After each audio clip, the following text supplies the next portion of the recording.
Do you want to create APIs fast and easily? Well, you've clicked on the right video.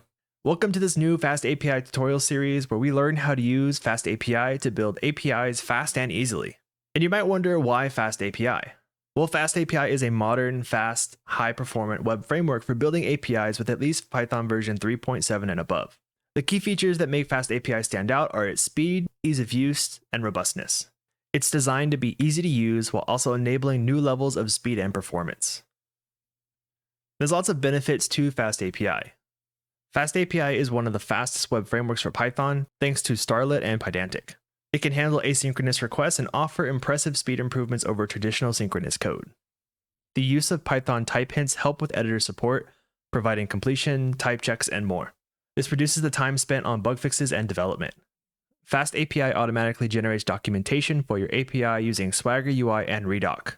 It's designed to be easy to use and learn. This means you can get an API up and running with minimal setup. And FastAPI supports asynchronous request handling, which can be beneficial for I/O-bound operations and lead to more efficient use of resources. It also has built-in validation, security and authentication, and even dependency injection. And there are some downsides to be aware of for FastAPI, that while the asynchronous programming can offer performance benefits, it also introduces a learning curve. Developers that aren't familiar with async programming may find it challenging to get started. While growing rapidly, the ecosystem around FastAPI is not as mature as some other frameworks like Flask or Django. This might affect the availability of plugins and extensions. For very simple applications, the traditional features and functionality of FastAPI might introduce unnecessary complexity. But let's go ahead and get started. To get started with FastAPI, you'll need to be using at least Python 3.7 or higher. And we can install it by coming down here to the console and typing in pip install FastAPI and Uvicorn. Uvicorn is an asynchronous server gateway interface, or ASGI for short, that will allow us to run our FastAPI. So you can just run it in the console, or if you want to have a requirements.txt file, you can also put them in there, and then install the whole file with pip install-r requirements.txt. Now we can get started with actually creating our API. So we can do that by saying from FastAPI, we are importing FastAPI. And then we'll have an app variable and we'll set it equal to FastAPI with open and close parentheses. And from here, we need to create a decorator with our app in order to interact with our API. So in this case, we're doing app.get. This will be a GET request, which is just retrieving information from the API. And we give it a / in quotation marks, indicating this is the index route or just the base route of our application. And then we go ahead and create a function. You can name it whatever you want. In this case, I'm just naming it index since this is our index page. And you can return whatever you want. In this case, I'm just returning a dictionary of the key hello with the value world. And so with this setup, we can go ahead and come down to the console and type in uvicorn app:/app --reload. This app:/app is just the file name that we have, so app.py, and then the actual application name, which is app inside of our file here. This just points Uvicorn to know exactly where our FastAPI application is. And then we have this -- reload. So whenever we make changes to our API, it will automatically reload so we don't have to stop and start the server. It's actually not recommended to have this on when you go to production, but this is a tutorial and for demonstration purposes, we leave it on.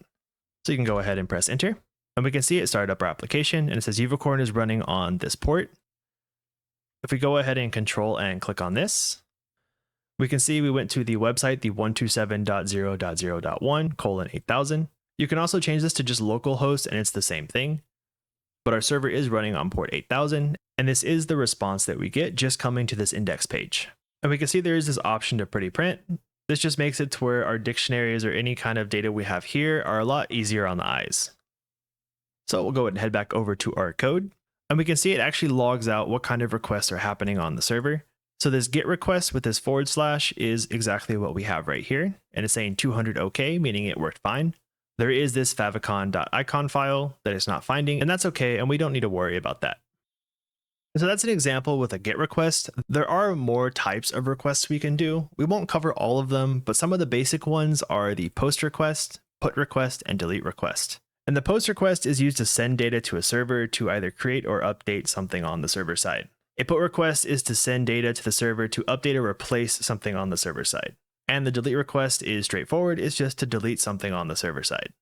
And just by visiting our API URL, we can't test these other types of requests directly. But FastAPI has a way you can test these by going to /docs or /redoc. So we can head back over to the browser And in your URL, just add /docs. And we can see these are all the different requests that we have from our code.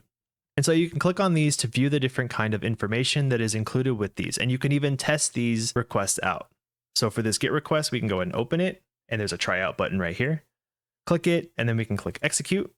And we can see the curl command here, the URL that we can access to get this, and then the response that comes back from it. So hello world, as we had before. And some other information on it too. But you can clear it and execute it again. But for this case, we'll go ahead and look at some of these other ones.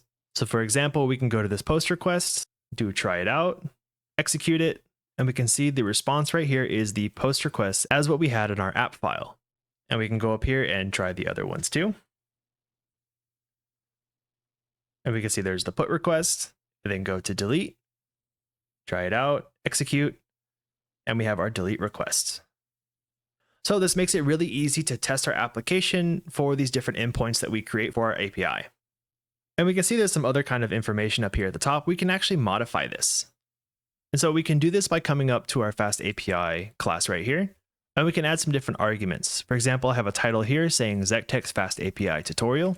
We can also give it a description, and the description does support Markdown. So if you're familiar with that, you can use that here. We can also give our API a summary, and you can even specify the version of the API. There are a lot of other things you can customize with this, and you can check out the docs for more on that. But since we have this, we can go ahead and save our file, have the server reload, and head back over to the browser. So back here in our browser, we'll go ahead and refresh the page, and we can see our API has been updated. So we have our title here, subscribe, this is tutorial, and our version up here at the top. And so this is all on the docs. If we change the URL to redoc, we can then basically see another kind of documentation for our API. So we can see all of our different requests here on the left side, and it gives us different information based on the requests. Congratulations, you just created your own FastAPI application. FastAPI is powerful and efficient, making it an excellent choice for modern web APIs. Stay tuned for more tutorials where we'll dive deeper into FastAPI features. Thank you so much for watching. Don't forget to hit like, subscribe, and hit the notification bell for more tutorials like this. And I'll see you in the next one.